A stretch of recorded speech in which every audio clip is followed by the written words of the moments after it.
एक Indian army की दर्द भरी कहानी। Painful story of an Indian army. UP के एक छोटे से शहर में एक राकेश का नाम लड़का रहता था। राकेश का मन बचपन से ही देश सेवा करना था, इसलिए बड़े होकर राकेश ने फौज में दाखिला लिया और एक अच्छा सिपाही बन गया।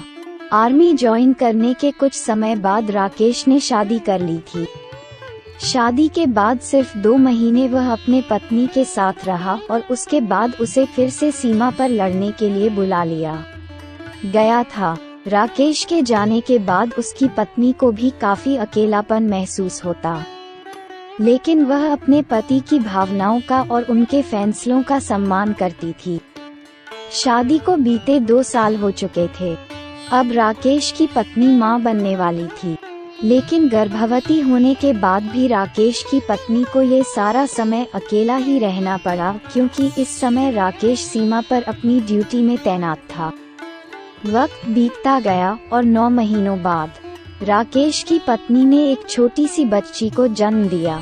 बच्चे के जन्म के बाद भी राकेश उस बच्ची को देखने के लिए नहीं आ पाया, क्योंकि उसे एक के बाद एक अलग अलग जगहों पर भेजा जा रहा था। फौजी की जिंदगी ऐसे ही होती है। उनके पास ना तो परिवार के लिए समय होता है और ना ही परिवार की देखरेख के लिए, लेकिन उनके अंदर जितना अपने देश के प्रति प्रेम होता है, उतना ही प्रेम अपने परिवार के लिए भी होता है। राकेश की पत्नी ने अपनी छोटी सी बच्ची का नाम सोनी रखा था। जब सोनी 3 साल की हो गई तब राकेश घर वापस आए। इस समय पहली बार राकेश ने सोनी को देखा। अपने बच्चे को सामने देखकर उसकी आंखों से आंसू निकल आए थे। उन्होंने अपनी बच्ची को बहुत सारा प्यार किया और अपनी छुट्टियों का समय अपनी बच्ची के साथ खेलने बताया। कुछ समय तक राकेश अपनी पत्नी और बच्चे के साथ ही रहे, लेकिन जब भी उन्हें बुलाया जाता तो उन्हें जाना पड़ता था। देखते ही देखते कुछ साल ऐसे ही बीत गए। अब सोनी 8 साल की हो चुकी थी।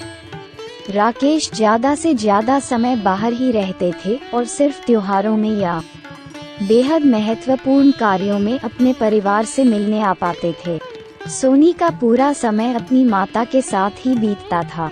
बचपन से ही पिता को अपने पास में देखकर वह अपने पिता को बहुत ज्यादा मिस करती थी। वहीं पिता भी अपनी बच्ची को देखने के लिए अक्सर फ्री टाइम में वीडियो कॉल करते थे।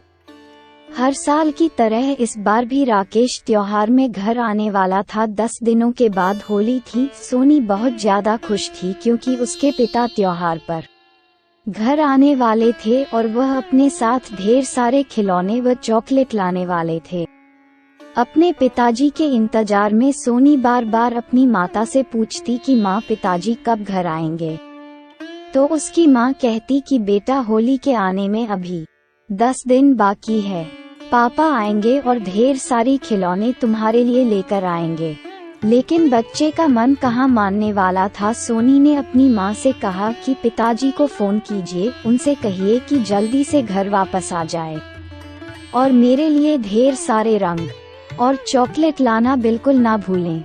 काफी जिद करने के कारण सोनी की मां राकेश को फोन लगाती है और उनसे कहती है कि आपकी बेटी आपसे मिलने की जिद कर रही है, तो जल्दी आने की कोशिश कीजिएगा। बेटी की नटखट बातों को सुनकर राकेश कहता है कि मुझे मेरी बेटी से मेरी बात करवाओ। बाप बेटी काफी देर तक एक दूसरे से बात करते हैं और फिर फोन रख देते हैं। अपनी बेटी की ख्वाहिश को पूरी करने के लिए राकेश कर्नल के पास 3 दिन बाद से होली तक छुट्टी लेने के लिए जाता है। कर्नल से अनुमति पाने के बाद राकेश वापस अपनी ड्यूटी पर जाता है, पर अचानक उसके पास बमबारी होने लगती है। एक हम सीधा वहां जाकर गिरता है जहां राकेश खड़ा होता है, जिसके कारण राकेश के शरीर पर भी बम के छींटे पड़ जाते हैं, जिससे राकेश के हाथ और पैर पर काफी चोट लग जाती है।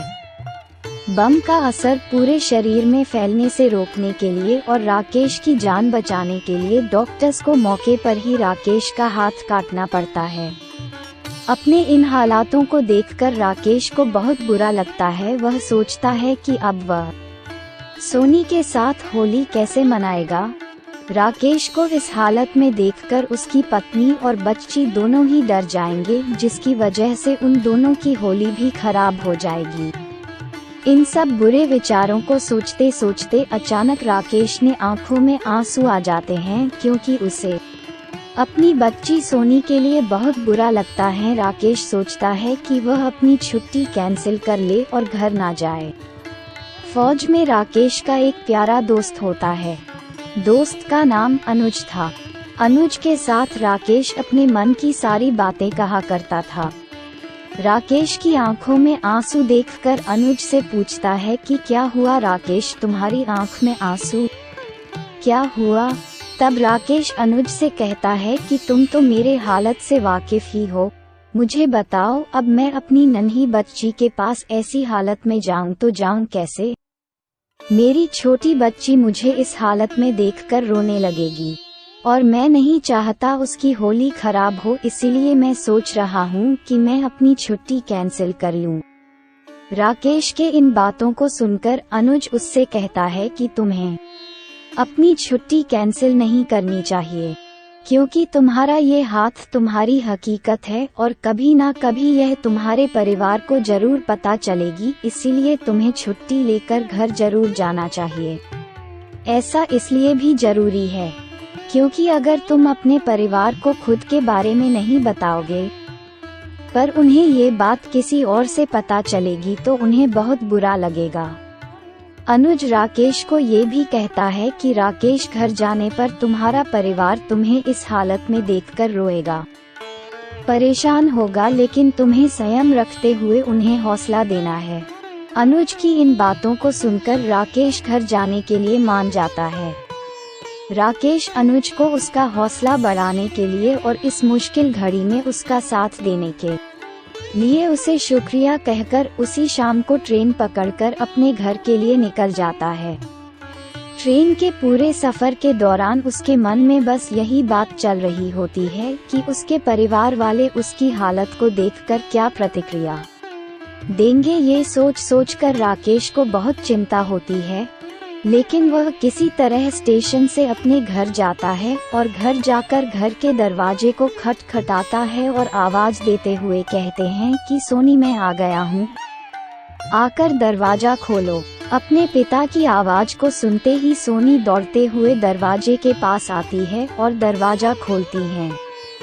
सोनी की माँ भी उसके साथ ही आती है। राकेश एक हाथ से अपना सूटकेस उठाए हुए होता है और अपने कटे हुए हाथ को अपने पीठ के पीछे छुपा लेता है। अपने पिता को अपने सामने देखकर सोनी बहुत खुश हो जाती है और खुशी से चिल्लाने लगती है, पर जब वो देखती है उसके पिताजी ने एक हाथ पीछे छुपा रखा है तो वह अपने पिता से कहती है कि पिताजी आपने पीछे क्या छुपा रखा है, बताओ बताओ। सोनी को मानो ऐसा लगता है कि वह उसके लिए कोई सरप्राइज लेकर आए हैं, जिसे सोचकर वह मन ही मन खुश होने लगती हैं। तब राकेश प्यार से कहते हैं बेटा बताता हूँ, पहले अंदर चलो। लेकिन सोनी कहाँ किसी की सुनने वाली थी। उसने राकेश की बात नहीं मानी और जिद करने लगी। अपनी बेटी को इस तरह जिद करते हुए देखकर सोनी की मां ने भी राकेश से कहा कि अब दिखा दीजिए ना क्या छुपा कर रखे हैं आप इसके लिए।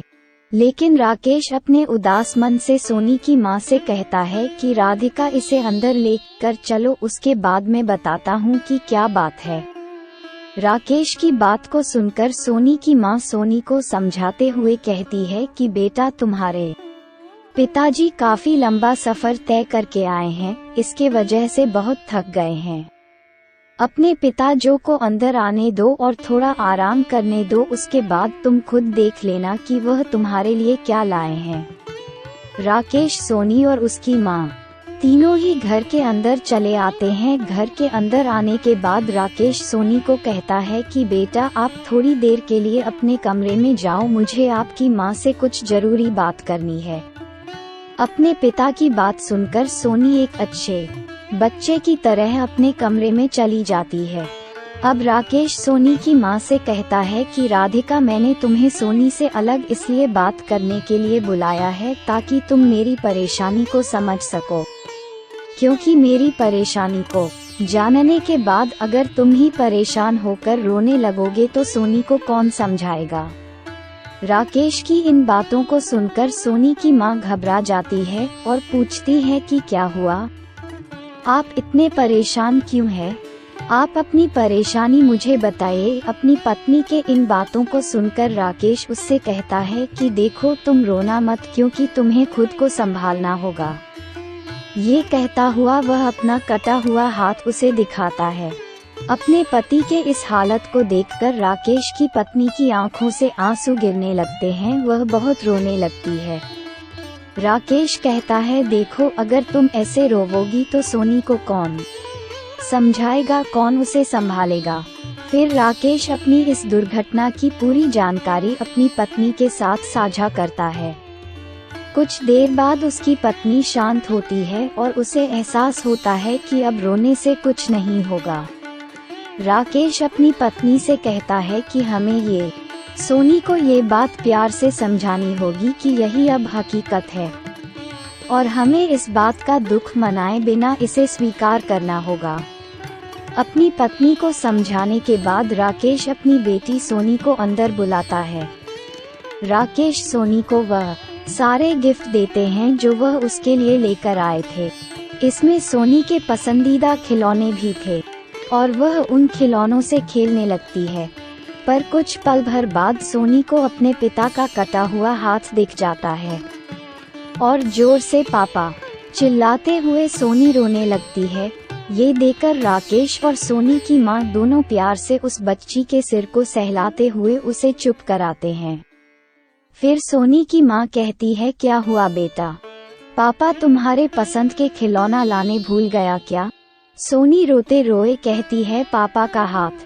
राकेश मुस्कुराता है तो ये बात है, देखो बेटा बॉर्डर में ऐसे हादसे होते रहते हैं। हम फौजी हैं और हमारा जीना और मरना सभी भारत माता के लिए ही है। हमें ये तक नहीं पता होता कि हम अगले पल कहाँ रहेंगे, क्या हम अपने परिवार के पास जिंदा लौटेंगे या नहीं। हमें पूरी निष्ठा के साथ अपने कर्तव्य को निभाना होता है।